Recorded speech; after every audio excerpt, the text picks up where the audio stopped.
Hey, how you doing? So, basically getting unloaded in Canada, had a couple minutes. Wanted to talk a little bit about something. So, I heard a story a little while ago. Might be a metaphor, might have been actual history. I'm not really sure which. I don't remember, but it's a good story anyway. So, back in the 1700s or so, there was this small island nation of hardworking people. They had farms. They you know got got along pretty well. They were well fed. They had they were able to make tools and valuables, and they had a good little system going. They had money they used. It was essentially a rare type of small round stone that could be found on the island, but it was pretty hard to come across. So an explorer comes along. Him and his men get along fine with the island people. They trade. They restock their supplies, and it's a pretty good time.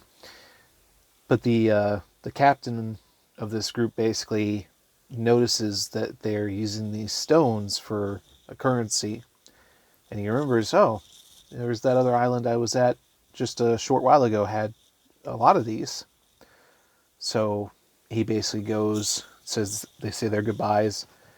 He goes to this island and loads up on these stones, and comes back later and starts trading with these people, and they're excited for it. They basically are making an awful lot of money selling their goods, and the explorer and his men just buy up everything they can, everything valuable.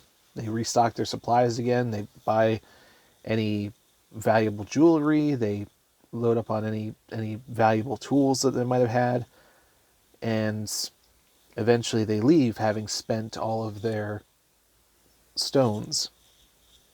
And the people of the nation were essentially peacefully plundered and pillaged, and they didn't understand what went wrong, because at the moment it seemed good, but then in the end they had nothing except for an overabundance of these previously rare stones.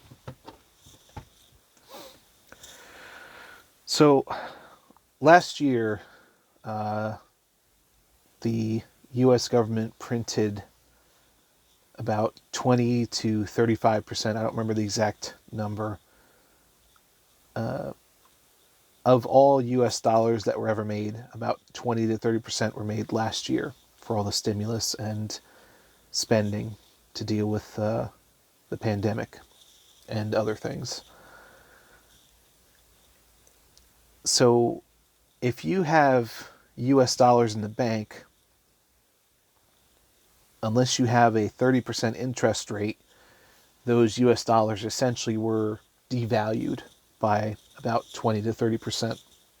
You might not notice it right away because inflation doesn't generally hit the things that most people buy commonly too often.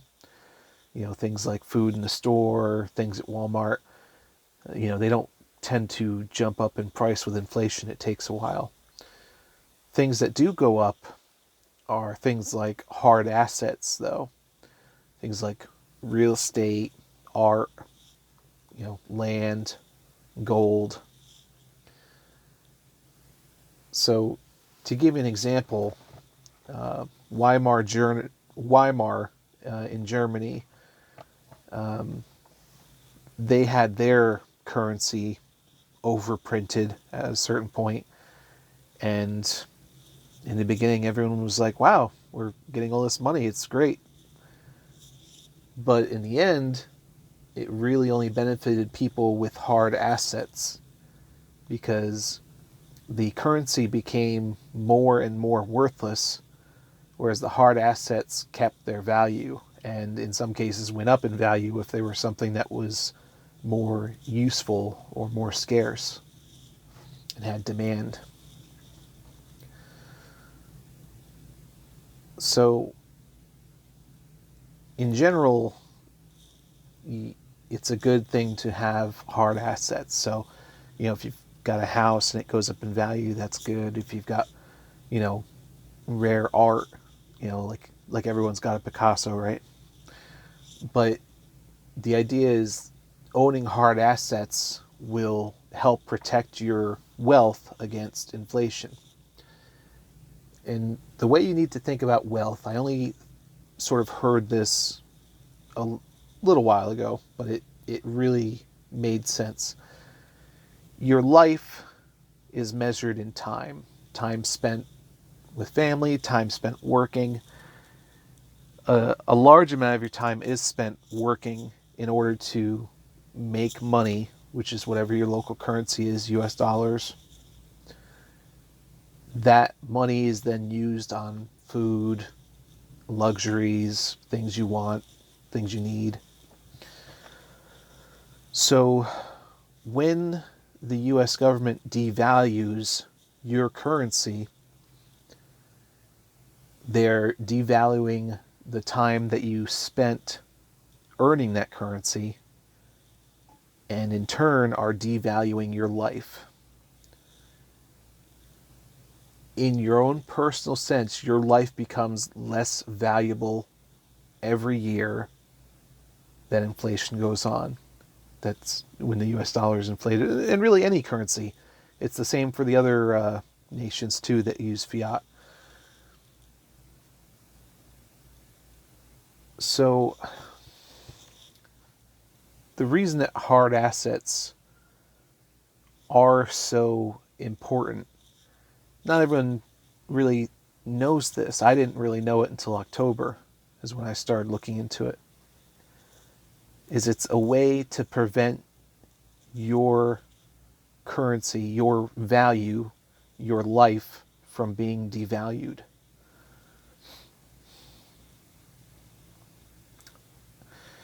So when you look at hard assets and you're thinking about which ones to get, real estate is tough. Not everyone is in the position to be able to buy a house or buy land right off the bat. It's a large investment, and it's nice and stable. It'll hold its value pretty well. But again, it's, can you afford to buy a house just to store your value right now? Do you have that much value to store? You know, not everyone has $50,000 to $200,000 they're looking to keep safe from inflation. That's more of a life event, buying a house. So you might say, okay, well, art kind of has the same problem, you know. I mean, unless you get someone a little less known, it's nice, but it's also something you kind of need to keep safe and keep protected, and that can be difficult. From what I understand, I think even people keep it in away from them. Anyway, gold is another option, you know, just precious metals in general, but a lot of times it depends on how you get it, but you know, you can either get essentially gold on paper, which is like an IOU for gold, which probably works out all right, except for the price of gold is manipulated.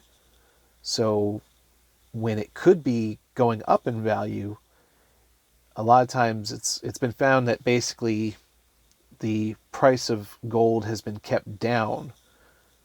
And it's something that, you know, JP Morgan, I think, was the one I'd heard about, basically got fined a large amount of money for manipulating gold's price, and essentially paid that fine by manipulating gold's price and making more money again anyway. It's basically the cost of doing business for them. So obviously the way where I'm going with this is Bitcoin. You know, I'm sure you saw that coming. But the nice thing about Bitcoin is it's something that's open to everybody.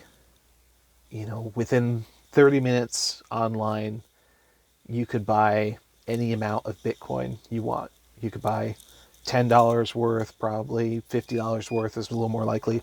I just say that because some places have a slight minimum, but it's a lot easier than buying real estate or art, and it's honestly probably quicker than buying gold. I've never tried to buy gold, but getting paper gold probably isn't that tough. But the nice thing with buying Bitcoin is you are buying the actual asset. So it's like having a gold bar as opposed to paper gold. And not only that, but it's better than gold. If you look around online, you'll kind of see a lot of people saying Bitcoin is like gold 2.0 or digital gold. And the reason for that is it has a lot of the same properties of gold, but it does quite a few of them better. So one of them is transferability. To move gold around is not easy. If you look up, there's an article talking about a time when Germany was basically relocating a lot of their gold from, I believe, the US. The US was holding it for them, and they said, okay, it's time for us to get our gold back. They had, I think, probably a few $billions worth of gold. It took somewhere between 2 to 4 years for them to move it. Between all the security, between shipping it took that long. And it took probably around, I think it was around 1% of that, which, 1% doesn't sound bad, but it's also, you're talking about millions of dollars, basically. So that's probably not going to be an issue that most individuals face, but it's just an example that moving gold can be very expensive, and trying to keep it safe can be somewhat expensive. It stands out, gold jewelry stands out. People who want to steal your gold are going to have an easier time of it than trying to take your Bitcoin. The reason for that is that Bitcoin is kept online as this intangible asset, but as long as you have your private keys and they don't get out to anyone, which is easy enough to take care of, it essentially can't be taken from you. And to move Bitcoin, well, to give you an idea, at one point the government moved about 1 point something billion worth of Bitcoin. And normally to do that with a bank would be about 1%, so, $1 million or something. To move 1.6 or so billion worth of Bitcoin cost $13 in Bitcoin. It was a very small portion, obviously. And I remember the $13 specifically because I remember reading that article and being somewhat amazed by that. But that's just how the fees of Bitcoin work. They're not really based on how much value you're moving. It's based on how congested the network is and how much data is being used. And generally it's not very much data, so the fees tend to be pretty low. So another thing Bitcoin does better than gold is the idea of scarcity. So gold is fairly scarce in the world, but generally there's so little of the gold that has been mined out of the earth that as the price of gold maybe goes up, the demand for it goes up, gold miners can increase production to meet that demand, which then brings the price back down. Essentially, they're finding more gold. Bitcoin can't do that. There is only a set number of Bitcoin that is made every day, and it can't be sped up. And not only that, but there will only ever be 21 million Bitcoin made. It's essentially, in about 100 years or so, the last Bitcoin will be mined. And knowing that ahead of time makes it an asset that is really unique, because there's never been another asset that has been scarce, and not even scarce, but just finite. Known for certain to be finite is not a thing that's ever existed before. And that's why, as more and more people understand it, they buy it, because once you own Bitcoin, if you don't sell it, there's no chance anyone else is going to have it. And you might say, oh, well, why wouldn't you sell it? There's reasons. You can borrow against it, for example. It's sort of like there's uses for Bitcoin beyond selling it. But in any case, another thing it has going for it over gold is verifiability. For gold, if you really want to be certain that your gold is pure and as valuable as it's been stated to be, people take gold bars and they flatten them out into sheets in a press. Then they test it chemically, and then I believe they test it with lasers somehow also. All this to verify that their gold is pure gold. So you might have this gold bar in your possession. Are you going to spend the money to press it, to test it? Then you might not have gold. If you have Bitcoin, you can instantly verify it looking online. You can say, oh, yep, there's my public address. It has 0.02 Bitcoin. You've got it. It's there. It's your public address. You have the private key for that address. That's how Bitcoin works. That's how you verify it, is you just literally look online. And yeah, so it's also more divisible, Gold you can divide up into coins, into nuggets, however you want to do it.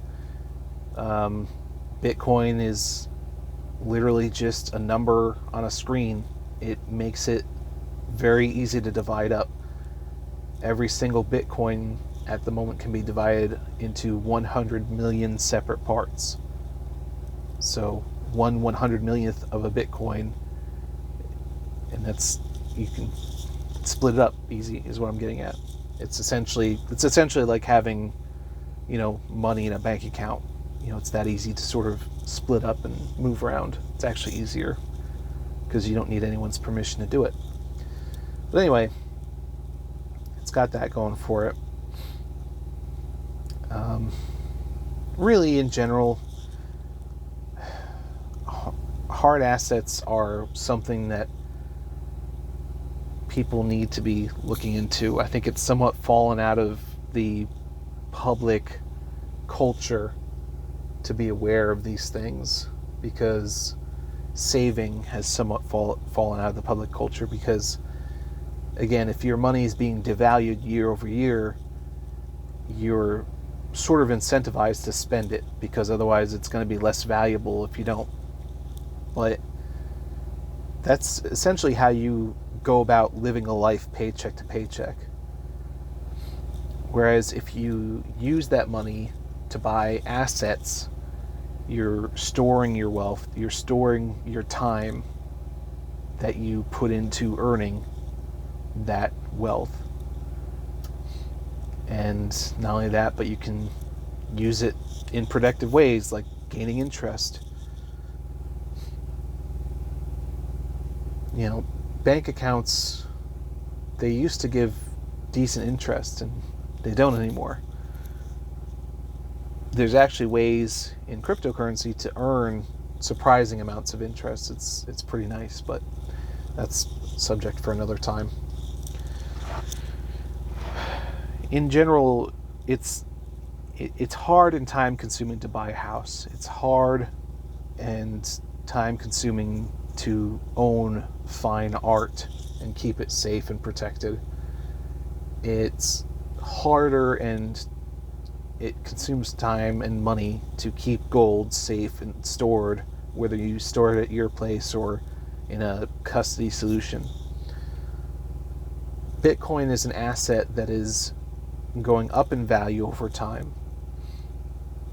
People are selling their gold to buy Bitcoin, which means over time gold is probably going to go down further in price, and Bitcoin is going to go up higher in price. So it's really something that you need to look into. I feel. I think personally everybody should have a little bit of Bitcoin, but it's something you have to decide on your own. So that's basically it. Just think about it again.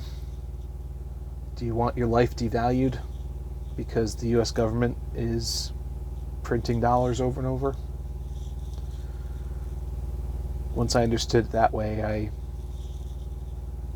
I didn't want to let that keep going on. That's basically it. If you have any questions, feel free to let me know. I'll do my best to answer them.